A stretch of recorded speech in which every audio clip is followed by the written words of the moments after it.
Everyone, আসসালামু আলাইকুম। আমি আজকে একটি রোজ হিজাব রোজ বানাবো।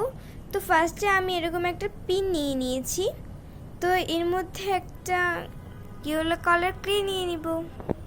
তো আমি ক্লেটা এখানে লাগিয়ে নিব। তো লাগিয়ে নিয়েছি। এরপর আমি এটা দিয়ে একটু ছাপ দিয়ে নিব। তো আমি এখানে লম্বা লম্বা ছাপ নিয়ে নিয়েছি। তো এরপর এখানে আমি একটু অরেঞ্জ কালার অ্যাড করব। তো এরপর আমি দুইটা পাতা করে একটু ফুলে পাপড়ি করে নিয়েছি, দুইটা অরেঞ্জ কালারের। তো এগুলি দুই সাইডে দুটো লাগিয়ে দিব। তো আমি লাগিয়ে নিয়েছি। এরপর আমি রেড কালার ক্লে নিয়ে নিব। তো আমি একটু রেড কালার ক্লে নিয়ে নিয়েছি। এরপর এরকমভাবে পাতা করে নিব রেড কালারের। তো আমি যে লম্বা লম্বা পাতা করে নিয়েছি, এবার এটার মধ্যে লাগিয়ে দিব।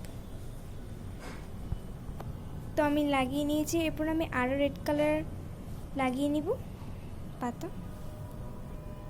তো আমি আরও কিছু পাতা লাগিয়ে নিয়েছি। তো এরপর এটাকে আমি একটু এই পাতাগুলিকে আমি একটু সুন্দর করে লাগাবো ভালোভাবে। এরপর এই ফুলটার মধ্যে আমি গ্রিন কালার পাতা লাগিয়ে নিব। তো আমি পাতাটা লাগিয়ে নিয়েছি। তো আমার আজকের ভিডিওটা এই পর্যন্তই। যদি আমার ভিডিওটি ভালো লেগে থাকে তাহলে একটা লাইক, কমেন্ট ও সাবস্ক্রাইব করে দেবেন। আল্লাহ হাফেজ।